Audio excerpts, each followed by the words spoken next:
Welcome to audio book list, जहां हर आवाज एक कहानी कहती है और हर कहानी एक नया नजरिया देती है। अगर आपको कहानियां सुनना पसंद है तो ऑडियो बुक लिस्ट चैनल को सब्सक्राइब करें, क्योंकि यहां हर शब्द बोलता है दिल से। वीडियो का शीर्षक है डर और सुरक्षा।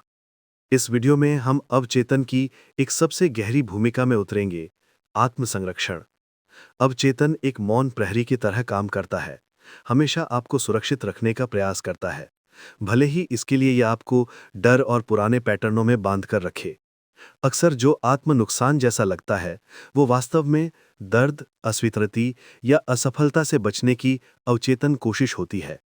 ये समझना कि डर मस्तिष्क के पीछे के दृश्यों में कैसे काम करता है, उन सीमाओं से मुक्त होने के लिए आवश्यक है जो अब आपकी सेवा नहीं कर रही, और क्लियरिटी, साहस और प्रामाणिकता के साथ आगे बढ़ने की शुरुआत करना है।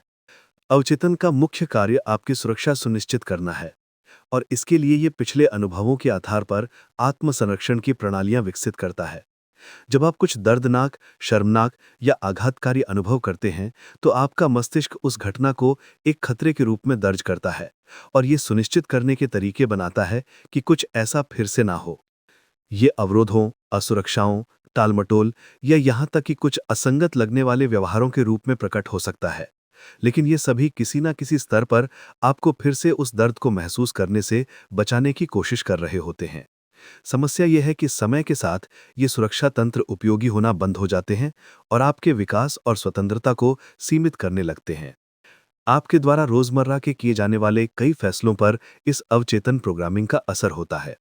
आप खुद को सामने आने से रोक सकते हैं, करियर बदलने से हिचकते हैं या किसी के करीब जाने से डर सकते हैं, सिर्फ इसलिए नहीं कि आप ऐसा नहीं चाहते, बल्कि क्योंकि आपका अवचेतन अभी भी इन स्थितियों को जोखिम से जोड़ता है। भले ही असली खतरा अब मौजूद न हो, रक्षात्मक प्रणाली अब भी सक्रिय रहती है, चुपचाप आपको आराम के क्षेत्र में रखने का प्रयास कर रही होती है। इस रक्षात्मक भूमिका को पहचानना आवश्यक है ताकि इसे बदलना शुरू किया जा सके। इसके खिलाफ लड़कर नहीं, बल्कि एक नया आंतरिक वातावरण बनाकर जहां सुरक्षा और विस्तार साथ साथ मौजूद रह सकें। डर हमेशा चिल्लाता नहीं, कई बार वो फुसफुसाता है, तार्किक बहानों और दोहराई जाने वाली आदतों के पीछे छिपा होता है। यही मौन डर है जो आपको महत्वपूर्ण कदम उठाने से रोकता है, भले ही सब कुछ बदलाव के लिए तैयार क्यों ना हो।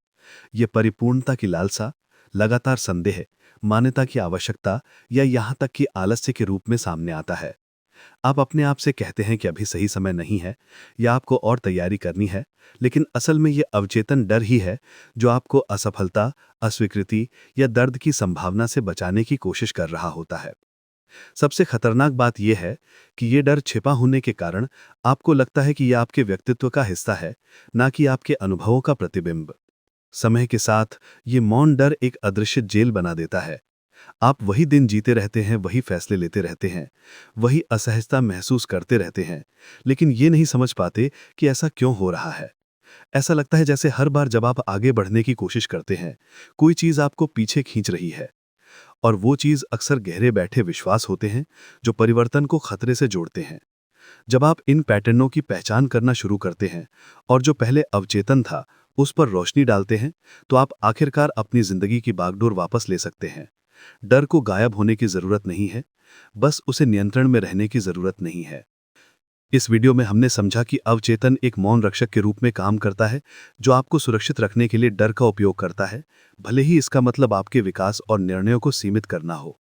ये पहचानना कि ये छिपा हुआ डर आपके फैसलों को कैसे प्रभावित करता है, उन आंतरिक बाधाओं को तोड़ने के लिए महत्वपूर्ण है जो आपको रोके रखती हैं। जब आप इन डरों को चेतना में लाते हैं, तो आप एक नए तरीके से जीने के लिए जगह बनाते हैं, जहां सुरक्षा और साहस साथ साथ चलते हैं, जिससे आप अधिक स्वतंत्रता, आत्मविश्वास और प्रामाणिकता के साथ आगे बढ़ सकते हैं।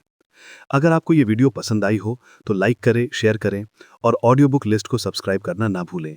फिर मिलते हैं अगले वीडियो में। जय हिंद।